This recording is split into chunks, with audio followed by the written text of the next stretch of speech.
Olá, pessoal!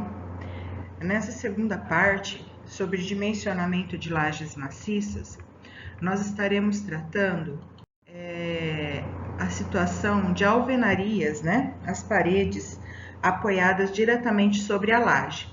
Então, a gente pode visualizar nessa imagem em tela, nós temos posicionamento de duas alvenarias, né? Uma sobre a L4 e uma sobre a L2. Caso que aconteceu em muitas situações aí do desenvolvimento do projeto de vocês, né, para P1. Porém, como que eu vou considerar essa alvenaria sobre a laje? Qual que é o carregamento? Então, as cargas das paredes, elas são determinadas em função da laje ser armada em uma e em duas direções. Cada situação é tratada de uma determinada forma.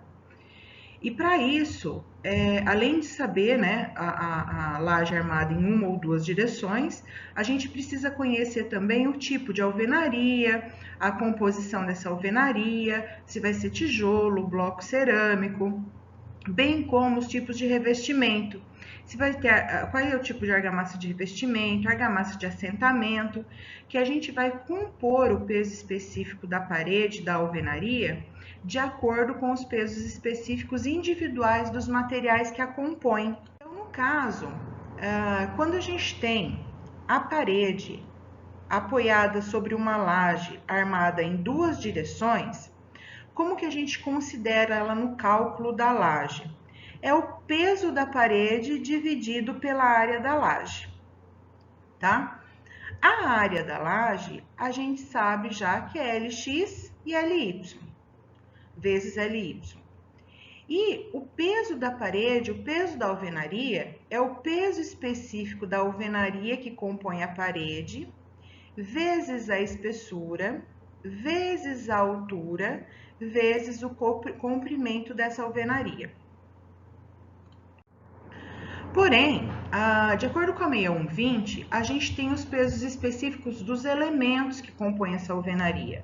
Ou seja, a gente tem o peso específico dos blocos cerâmicos, que é em torno de 13 kg por metro cúbico, dos tijolos maciços, 18 kN por metro cúbico, tá? E a gente também tem da argamassa de revestimento, de 19 kN por metro cúbico.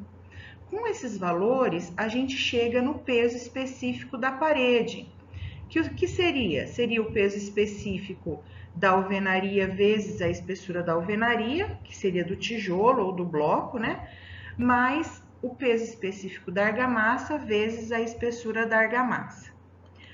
Usualmente, a espessura dos revestimentos, a gente recomenda a utilização aqui, ó, de 2 centímetros nos dois lados da parede, tá?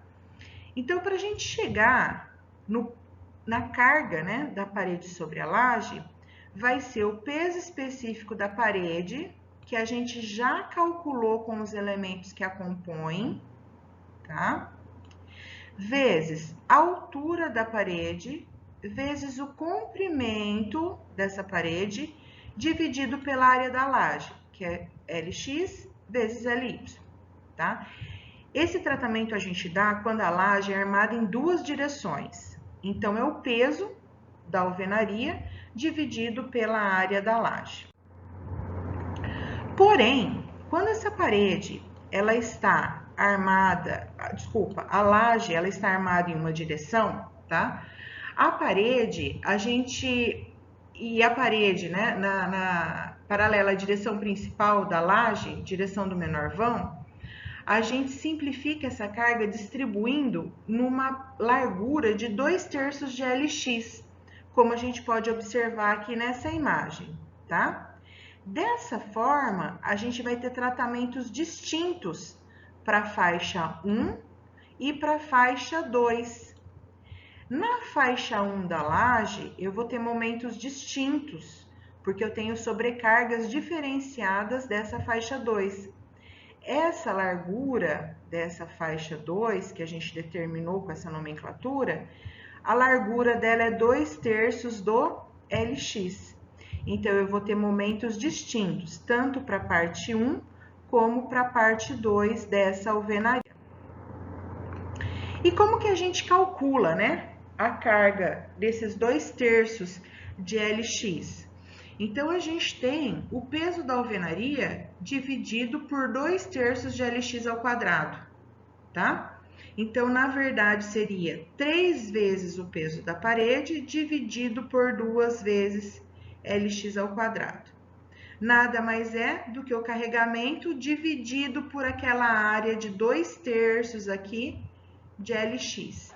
Simplificando, nós teríamos 3 vezes o peso da parede dividido por 2 vezes Lx ao quadrado, tá?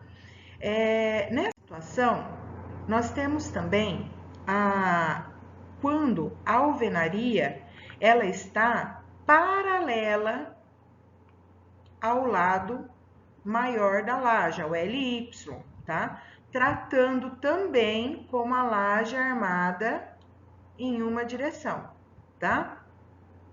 A carga da parede, ela deve ser considerada como uma força concentrada na viga, como mostra aqui nessa figura a seguir. E essa força concentrada aqui que vai aparecer na viga, em virtude dessa alvenaria, ela nada mais é do que o peso específico da alvenaria vezes espessura vezes altura, tá? E vezes comprimento. Porém, o comprimento a gente considera sempre 1 metro. Por isso que esse P, que vai ser a sobrecarga pontual, ele some. Automaticamente, ele se torna o peso específico da alvenaria vezes a espessura vezes a altura da alvenaria, tá?